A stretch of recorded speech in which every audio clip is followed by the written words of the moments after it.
Hello everyone, I am doctor Hamid, team director पाथाइस academy.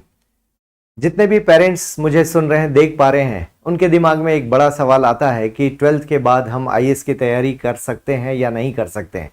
तो दोस्तों, कुछ बेसिक चीज़ों पर हम लोग बातचीत करने जा रहे हैं कि जब स्टूडेंट 12th पढ़ लेता है तो फर्स्ट ईयर, सेकेंड ईयर और फाइनल ईयर की पढ़ाई उसके सामने होती है। ये कॉलेज की पढ़ाई होती है। अब हमें ये देखना है कि कॉलेज करते करते क्या हम इस तैयारी को कर सकते हैं या फिर आईएएस की तैयारी कब से शुरू करनी चाहिए। सो जनरली 12th के बाद ये पेरेंट्स को डाउट होता है कि बच्चा कर पाएगा या नहीं कर पाएगा। अच्छा, कुछ पेरेंट्स एंथुजियाज्म में ये भी सोचते हैं कि हमारे बच्चे को 9th-10th में भेज दिया जाए। तो मेरा मानना है कि 9th-10th 11th में बच्चे का बेस बन रहा होता है ऑलरेडी, उसके ऊपर बोर्ड का बर्डन होता है, बोर्ड एग्जामिनेशन का। सो बच्चे को जो नेचुरल पढ़ाई है उसके साथ लगे रहने देना चाहिए, बिकॉज वो वैसे भी एनसीईआरटी पढ़ रहा है। मान लो यदि सीबीएसई बोर्ड है उसका, तो आगे चलकर उसको वैसे भी एनसीईआरटी ही पढ़ना है शुरुआती दौर में। सो एक काम आप ये कर सकते हैं, यदि बच्चा छोटा है और आपको लगता है कि उसका इंटरेस्ट डेवलप हो रहा है, तो एक तो आप ले आइए हमारे पास और हमसे बातचीत करा दीजिए। हम मिनिमम गाइडेंस दे सकते हैं कि what is all about IAS examination. इससे क्या होगा, बच्चे को यह समझ में आएगा कि एग्जामिनेशन मेरे लिए है या नहीं। उसे तैयारी नहीं करनी, उसे कोचिंग में एडमिशन नहीं दिलाना है, उसे न्यूज़पेपर से जोड़िए। न्यूज़ देखना, न्यूज़पेपर, और इनफैक्ट उसके साथ बैठकर न्यूज़ देखिए आप। यदि कोई न्यूज़ चैनल आपको रेलेवेंट लगता है तो जो भी आप देखते हो, बाकी most of the private channels में रिलीजन को लेकर डिस्कशन हो रहा है या कोई इररेलेवेंट टॉपिक के ऊपर डिस्कशन हो रहा है, वो बच्चे को मत दिखाइए, क्योंकि उसका कोई बहुत बेनिफिट नहीं होना है। इससे अच्छा है आपको दिखाना ही है तो डीडी न्यूज़ के काम की चीज़ें जो सुबह या रात में किसी एक टाइम पर आधे घंटे की न्यूज़ आती है वो दिखा दीजिए। इससे क्या होगा कि बच्चा एक तो सुनेगा, लैंग्वेज उसकी कमांड में आना है। दूसरी चीज़, न्यूज़पेपर घर पर मंगाइए आप, न्यूज़पेपर उसको पढ़ने दीजिए। तो इससे क्या है, छोटी उम्र के बच्चों को न्यूज़पेपर पढ़ने की आदत लगेगी और आप भी साथ में बैठकर न्यूज़पेपर पढ़िए। और आप यदि हिंदी बेल्ट से हैं तो एक हिंदी का लोकल न्यूज़पेपर मंगाइए और एक इंग्लिश का नेशनल न्यूज़पेपर, द हिंदू हो सकता है या इंडियन एक्सप्रेस भी हो सकता है, और मे बी शायद आप टाइम्स ऑफ इंडिया पढ़ते होंगे तो चलेगा। एटलीस्ट छोटे बच्चों के लिए इस तरह के न्यूज़पेपर चलेंगे, लेकिन उसको आदत अच्छी डालिए, न्यूज़पेपर पढ़ना है और जोर जोर से पढ़ने बोलिए। सो ये इस एडवाइस से मेरा मानना है कि बच्चा एक रिदम पकड़ना शुरू करता है। उसे सब कुछ नहीं समझ में आएगा, लेकिन उसकी समझ में जो आ रहा है वो समझने दीजिए। लाइक स्पोर्ट्स की न्यूज़ हो सकता है, उसका इंटरेस्ट हो, या फिर हेडिंग्स में लाइक इजराइल ने अटैक किया पैलेस्टीन पर, इस तरह की कोई न्यूज़ हो सकती है जो उसको कंपेरेटिवली, तो उस वक्त उसे बोलिए कि अच्छा इजराइल मैप में देख लो कि मैप में कहाँ है। घर में एक मैप भी आप लगा सकते हैं, इंडिया और वर्ल्ड का मैप आपके पास होना चाहिए। है तो अच्छी बात है, नहीं है तो आप ले सकते हैं, हार्डली 20-25 रुपीज़ की बातचीत है। तो आप उसे मोटिवेट कीजिए कि वो उस टाइम पर जाकर मैप में देखे, या आप इंटरेस्ट लेकर उसे बताइए कि बेटा देखो ये मैप यहाँ पर। सो उसका इंटरेस्ट डेवलप होगा। स्पोर्ट्स में आपका नॉलेज है तो अच्छी बात है, नहीं तो उसे लर्न करने दीजिए। क्रिकेट की न्यूज़, फुटबॉल की न्यूज़, टेनिस की न्यूज़ पढ़ने दीजिए, वैरायटी उसके अंदर आने दीजिए। आपका ऑब्जेक्टिव कोचिंग में डालना नहीं होना चाहिए, आपका ऑब्जेक्टिव उसे पॉजिटिव लर्निंग की ओर डालना होना चाहिए। तो जब आप पॉजिटिव लर्निंग की ओर जाएंगे तो आप देखेंगे कि उस बच्चे को बेनिफिट मिल रहा है, राइट, और वो बच्चा लर्न करना शुरू कर रहा है। अभी आपको नहीं पता कि वो 11th-12th के बाद कहां जाना चाहता है, किस करियर में जाना चाहता है, यू डोंट नो। अभी उसके ऊपर बांधिए मत, कोई बोझ मत बांधिए। हाँ, 12th के बाद आपको रियली लगता है कि उसे आईएएस का एग्जाम देना है, या 10th-11th में उसने बोला है कि मुझे आईएएस की प्रिपरेशन करनी है, फिर तो आप कोचिंग में उसको ला सकते हैं। लेकिन बिफोर 12th उसे हमसे मिलवा दीजिए, बातचीत करने के लिए मिलवा दीजिए, एडमिशन के लिए मत मिलवाइए उसको, एडमिशन की जरूरत नहीं है अभी। 12th के बाद उसका राइट टाइम शुरू होता है। अब यहां पर बहुत सारे पेरेंट्स को यह कंफ्यूजन होता है कि हम आर्ट्स ले लें या साइंस ले लें। आपके दिमाग में आता है कि आर्ट लेना है या फिर साइंस लेना है, ठीक है ना। तो आप 10th के बाद आपने ऑलरेडी डिसाइड कर रखा है, चूज कर रखा है, तब तो आप ठीक है, साइंस मान लो लेकर कोई बच्चा पढ़ रहा है तो साइंस लेकर आप कंटिन्यू कीजिए। आप बीएससी कर लीजिए, इंजीनियरिंग कर लीजिए, या आपका एमबीबीएस का मन है तो एमबीबीएस कर लीजिए। कोशिश कीजिए कि साइंस आपसे ना छूटे। इसके रीजन ये है कि इंडियन फॉरेस्ट सर्विस या स्टेट फॉरेस्ट सर्विस, तो फॉरेस्ट सर्विस वाले एग्जाम आप दे सकते हैं, केवल साइंस वाले बच्चे दे सकते हैं, साइंस या मैथ्स वाले। अब जो आर्ट्स वाला है, ये कहीं नहीं लिखा है कि यूपीएससी या आईएएस का एग्जामिनेशन पास करने के लिए आर्ट्स के सब्जेक्ट्स लेना कंपलसरी है या वो होगा तो उसको ज्यादा बेनिफिट मिलेगा। मैं नहीं समझता कि बहुत ज्यादा इसका कोई बेनिफिट मिलता है, क्योंकि यूनिवर्सिटीज में बहुत अच्छी पढ़ाई इस लेवल की नहीं होती कि वो आईएएस का एग्जाम क्लियर कर ले। इसलिए वो साइंस का है, कॉमर्स का है, आर्ट्स का है, मैनेजमेंट का है, बीसीए कर रखा है उसने, बीबीए कर रखा है, कोई फर्क नहीं पड़ता, उन सबको जीरो से स्टार्ट करना पड़ता है आईएएस की पढ़ाई। इसलिए आप आईएएस को टारगेट करके उसके सब्जेक्ट चेंज मत कराइए। श्रद्धा शुक्ला पाथ की छात्रा रही हैं, रायपुर से ही हैं आप, और आपको 45th रैंक आई है, और उन्होंने ना सिर्फ बीएससी किया बल्कि एमएससी फिजिक्स भी हैं वो। तो देखिए, थ्रू आउट साइंस ग्रेजुएट रही, मास्टर डिग्री किया और आईएएस में 45th रैंक। तो इसका मतलब साफ जाहिर है कि स्टूडेंट का सब्जेक्ट अपना बैकग्राउंड में क्या चल रहा है, इससे हाँ ये कह सकते हैं कि हिस्ट्री पढ़ रहे हैं तो हिस्ट्री भी सेम होगी डेफिनेटली, लेकिन ये डिपेंड करता है कि आप जिस कॉलेज में पढ़ाई कर रहे हैं उस कॉलेज की क्वालिटी कितनी अच्छी है, उस कॉलेज में क्वालिटी एजुकेशन है या नहीं, और है तो उसका बेनिफिट मिलेगा। लेकिन मेरी रिक्वेस्ट होगी कि आप यहां से साइंस का सब्जेक्ट छोड़कर आर्ट्स में जंप मत कीजिए। साइंस है तो साइंस चलने दीजिए, क्योंकि फ्यूचर में साइंस के सब्जेक्ट्स का बेनिफिट उसको ज्यादा मिलता है। तो मुझे लगता है यह बेनिफिट आपको मिलेगा डेफिनेटली, और उस बेनिफिट को लेकर आप आगे बढ़िए। तो ये तो क्लियर हो गया कि आर्ट या साइंस लेना है, तो आर्ट मैं मना कर रहा हूं। साइंस है तो साइंस छोड़कर आर्ट्स में नहीं आना है। ऑलरेडी आर्ट्स ले लिए फिर तो कोई प्रॉब्लम नहीं है, फिर तो आपके पास ऑप्शन ही नहीं कि आप वापस साइंस में जाओगे। और 11th 12th में आपके पास साइंस है तभी आप बीएससी ले पाओगे। 11th या 12th में आपने आर्ट्स ले लिया है तो ऑब्वियसली बीएससी तो आप करोगे नहीं, फिर तो आप आर्ट्स में ही जाओगे या फिर कोई और कोर्स करोगे, आप बीबीए या कुछ और भी इस तरह की चीज आप पढ़ोगे। दोस्तों यहां पर ये क्लियर करना चाह रहा हूं कि आईएएस बनने के लिए आर्ट्स लेना जरूरी नहीं है, और आर्ट्स कोई लेकर बन गया है तो अच्छी बात है, लेकिन ये लेकर ही बनेंगे ऐसा कुछ भी नहीं है। और आपको हेल्प मिलेगी या नहीं, मेरा मानना है यदि ग्रेजुएशन में बच्चा साइंस पढ़ रहा है तो वो ज्यादा डिसिप्लिन में रहेगा, क्योंकि उसे ज्यादा पढ़ना पड़ेगा। तो आप देख सकते हैं कि यदि उसकी पढ़ाई अच्छी है, रिदम अच्छा है, कॉलेज में अच्छी पढ़ाई हो रही साइंस की, तो उसका और डिसिप्लिन आएगा ना, वो चीजों को समझने में लॉजिकली किसी चीज को, किसी कॉन्सेप्ट को समझने में उसको हेल्प होगी। एक तो देखिए बहुत क्लियरली समझिएगा कि आर्ट्स वाले बच्चे को वैसे लोड नहीं आता है अपने एग्जामिनेशन में, तो वो उसकी पढ़ाई भी उतनी सीरियसली नहीं करता है। अल्टीमेटली वो आईएएस की ही पढ़ाई कर रहा होता है। तो होता क्या है, वो ये सोचता है कि मैं कॉलेज जा रहा हूं, कॉलेज में पढ़ाई हो रही है और पढ़ रहा है आर्ट्स। हम सभी जानते हैं कि लास्ट 15-20 डेज पहले पढ़ाई करते हैं कॉलेज के बच्चे और इस एग्जामिनेशन को पास कर लेते हैं।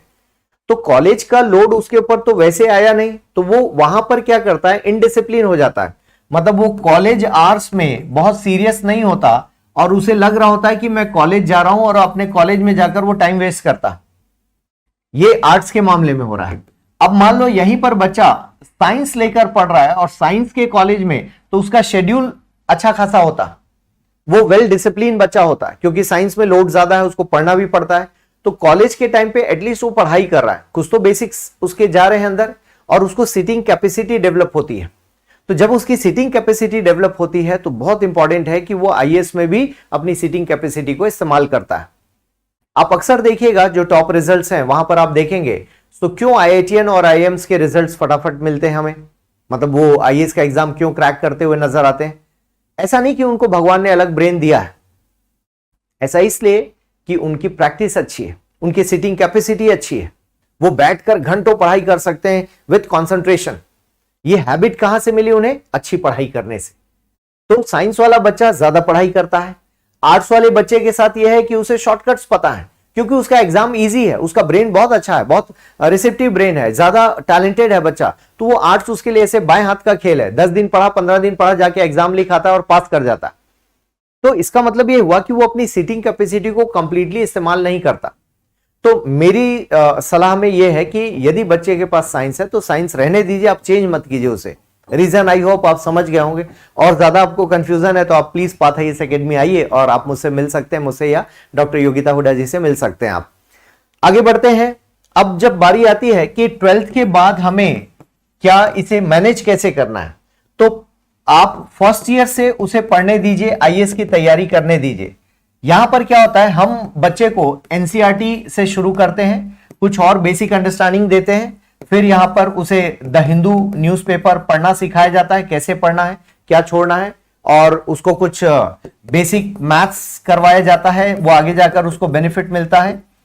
और भी कुछ जनरल एस्पेक्ट्स, पर्सनालिटी डेवलपमेंट, इन सारे मुद्दों पर बातचीत होती है। ऑफिसर्स के सेमिनार होते हैं, वर्कशॉप होते हैं, इन सारी चीजों में उसको इन्वॉल्व किया जाता है।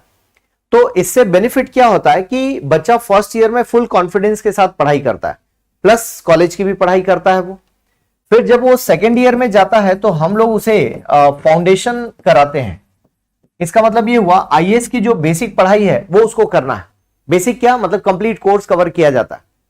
और जब वो फाइनल ईयर में होता है तो वो अपने पूरे कोर्स का रिवीजन करता है, और इन्हीं दोनों के बीच में वो अपना ऑप्शनल भी तैयार करता है। तो ये बेसिक स्ट्रैटेजी, इसके बाद भी बच्चा हमसे जुड़े रहता है और वो जुड़े रहकर आगे बढ़ता है। तो अब मुद्दा यह है कि उसे करना है या नहीं। और मैं अक्सर कहता हूं कि आप कॉलेज को सिर्फ कॉलेज की पढ़ाई से मत देखिए, आप उसके साथ एडिशनल क्या कर रहे हैं, ये दैट इज वेरी इंपॉर्टेंट। क्योंकि अब आने वाले दिनों में कंपटीशन बढ़ता जा रहा है, और यदि बच्चा प्लेन कॉलेज कर रहा है, प्लेन कॉलेज मतलब सिर्फ बीएससी कर रहा है, बीएससी के साथ किसी कॉम्पिटिटिव एग्जाम की तैयारी नहीं कर रहा है, तो उसके लिए चैलेंज है। मान लो उसे कंप्यूटर करना है तो कंप्यूटर करना चाहिए। आप बीकॉम के स्टूडेंट हैं और कंप्यूटर नहीं कर रहे हैं, टैली नहीं कर रहे हैं, तो कोई मतलब नहीं। आप बीकॉम वाले हैं तो टैली भी कीजिए, या तो आप आईएएस की तैयारी कर रहे हैं, या बैंकिंग कर रहे हैं, या एसएससी कर रहे हैं, या पीएससी की तैयारी कर रहे हैं, या फिर आप कंप्यूटर्स कर रहे हैं, कुछ भी साथ में लेकर चलिए। आपको बीकॉम के साथ एमबीए करना है तो आप अभी से मैथ्स और इंग्लिश पर कमांड करना शुरू कीजिए। कैट की प्रिपरेशन कीजिए, आप अच्छे से एग्जाम दीजिए, आईएम्स में एडमिशन लीजिए। तो आपके पास ये प्लानिंग होनी चाहिए। 12th के बाद अब प्लेन सिर्फ ग्रेजुएशन करने का कोई सेंस रहा नहीं। मेरा मानना यही है कि आप स्पीड के साथ चल रहे हैं और आप अपने बच्चे को 12th के साथ तैयारी कराइए। जरूरी नहीं कि वो आईएएस करे, आईएएस करता है तो हम बैठे हैं, फिर तो आप लेकर आइए, उसे बातचीत कर सकते हैं, और फिर लगे बच्चे को एडमिशन लेना है तो अच्छी बात है। नहीं तो मान लो उसे जो भी करना है, सिर्फ ग्रेजुएशन मत कराइए, ग्रेजुएशन के साथ कुछ एडिशनल कोर्स चलने दीजिए। इसका बेनिफिट उसको करियर वाइज मिलेगा। कोई स्किल डेवलपमेंट से उसको जोड़िए, कोई भी चीज हो सकती है, टेक्निकल चीज वो सीखना चाहे, उसको कॉन्फिडेंस आएगा। लाइक मान लो ग्राफिक डिजाइनिंग का कोर्स है, या फिर वीडियो एडिटिंग का कोर्स है, या बेसिक कंप्यूटर सीखना है उसको, इस तरह के कोई भी कोर्स कर सकता है, तो उसको बेनिफिट होगा। ये डिपेंड करता है बच्चे का इंटरेस्ट क्या है, उसकी कैपेसिटी क्या है, इसके हिसाब से आपको चुनना है। तो बात हो रही थी आईएएस की तैयारी के लिए 12th के बाद बेस्ट टाइम होता है दोस्तों, और 12th के बाद आप शुरू कर सकते हैं। और 12th के बाद करने का बेनिफिट यह होता है कि उसे 3 साल मिल रहे हैं, और इस बीच कोई बच्चा हो सकता है कि ग्रेजुएशन वाला आकर जब पढ़ाई करता है तो ग्रेजुएशन वाले को भी मिनिमम 24 मंथ तो लगते ही है। इसका मतलब यह हुआ कि मिनिमम 2 इयर्स तो उसे भी लग रहे हैं। अब आप देखिए दोनों के 2 इयर्स में और 3 इयर्स में फर्क है। मान लो ये बच्चा 18-19 साल में आता है तो वो 20-21 तक अपनी सिलेबस को फिनिश कर लेता है। अब ये बच्चा 20-21 में आता है तो ये फिर उतना टाइम लेगा। तो बाय द टाइम ये अचानक ये 25-26 का हो जाता है, ये 21-22 का ही होके काम कर रहा होता है। तो आप देखिए एज में फर्क कितना आ जाता है। इसलिए आपका बच्चा 12th के बाद स्टार्ट करता है तो उसके बेनिफिट्स अलग हैं, उसका टाइम बचता है और उसको फ्रस्ट्रेशन कम होती है। यहां से वो तैयारी को अच्छे से समझ सकता है। बाई चांस 3 साल के बाद उसे लगता है कि सर आईएएस मेरे बस की नहीं है, इट्स ओके, कोई नुकसान नहीं हुआ आपको। हाँ, पैसा आपने लगाया कोचिंग पर, लेकिन उसने जो पढ़ाई कर ली है उसके ब्रेन का लेवल अप हो गया, उसकी पर्सनालिटी का लेवल अप हो गया, क्योंकि वो बहुत सारी चीजें सीखता है। इस बीच वो कोई बिजनेस करे, इस बीच वो कोई प्राइवेट जॉब करे, इस बीच वो स्टेट सर्विसेज में आ जाए, इस बीच वो एसएससी में आ जाए, तो फिर भी वो बेनिफिट में है। क्योंकि आप देखेंगे यूपीएससी एक बड़े फॉर्मेट का एग्जामिनेशन, मतलब इसका जो एग्जाम का नाम है वो सिविल सर्विस एग्जामिनेशन है। ये एक बड़े फॉर्मेट का एग्जाम है। अब इस बड़े फॉर्मेट के एग्जामिनेशन को जब आप देखते हैं दोस्तों, तो इसमें यह समझिए कि कोई बच्चा सीएससी प्रिपेयर कर चुका है 3 साल के लिए, इसके बाद उसके लिए सारे एग्जामिनेशन, जैसे कोई स्टेट सर्विसेज देता है, मान लो वो पीसीएस या पीएससी देता है, हम दोनों शब्दों का इस्तेमाल करते हैं। तो पीसीएस पीएससी की जब बात करते हैं, या फिर उसे बैंकिंग देना है, या फिर उसे एसएससी देना है, या फिर कोई और अदर एग्जामिनेशन देना है, तो यहां पर क्या होगा कि उसने इन सभी सिलेबस का 60% ऑलरेडी उसने कवर कर लिया, मोर देन 60%। हाँ, कुछ फैक्ट्स उसे पढ़ने पड़ेंगे क्योंकि हर एग्जाम की डिमांड अलग अलग होती है, हर एग्जामिनेशन का नेचर अलग अलग होता है, हर एग्जामिनेशन के कुछ फैक्ट्स पूछने के तरीके अलग अलग होते हैं। जैसे एसएससी बैंकिंग में एडवांस मैथ्स होगा, जो कि वो उस तरह का मैथ्स यहां और यहां नहीं पढ़ता है वो। तो इसके अलावा फिर वो दूसरे स्टेट का भी स्टेट सर्विस दे सकता है, राजस्थान का दे सकता है, झारखंड का, उत्तराखंड का, यूपी, बिहार का, छत्तीसगढ़ का, एमपी का, जितने भी आपके हिंदी बेल्ट है वहां का दे सकता है। बाकी लैंग्वेज वाले में लैंग्वेज कंपलसरी है, जैसे वेस्ट बंगाल में बंगाली कंपलसरी है, महाराष्ट्र में मराठी कंपलसरी है। तो मे भी शायद वहां का वो दे ना पाए हिंदी बेल्ट का बच्चा। तो एटलीस्ट हिंदी बेल्ट में 6-7 स्टेट्स आपके पास है, हिमाचल है, उत्तराखंड है, फिर राजस्थान हो गया, हरियाणा है ना, एमपी है, छत्तीसगढ़ है। इन सभी स्टेट का बच्चा एग्जामिनेशन दे सकता है। मान लो उसको लगे कि नहीं ये भी नहीं देना, ये भी नहीं देना, यहां जा सकता है।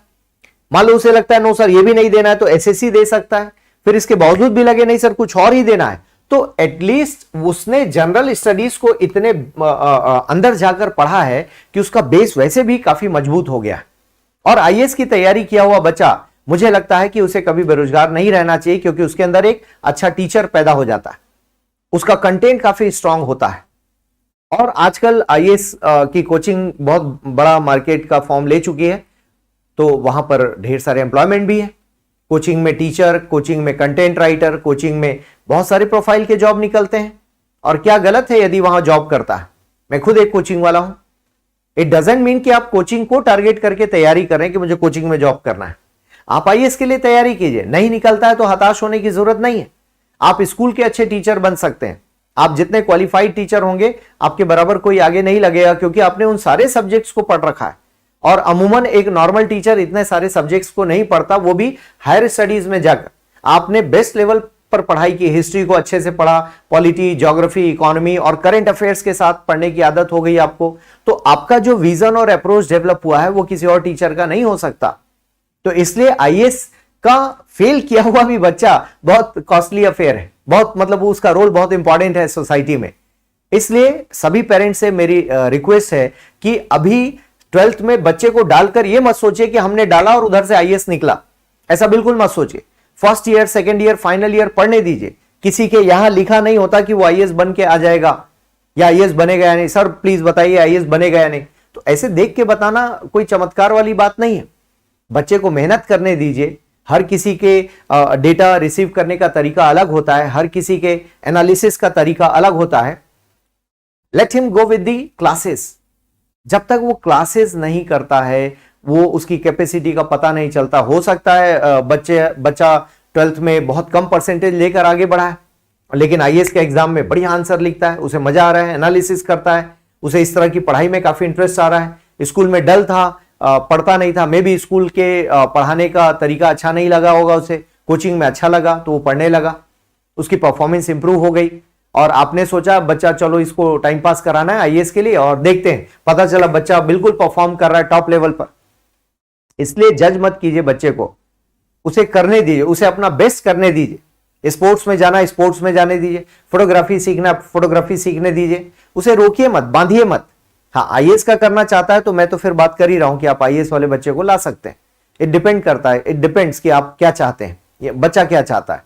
और हमारा मानना है कि बच्चे की काउंसलिंग से ज्यादा पेरेंट्स की काउंसलिंग होनी चाहिए, क्योंकि पेरेंट्स कई बार आप अधूरे नॉलेज के साथ होते हैं और बच्चे पर आप थोप देते हैं।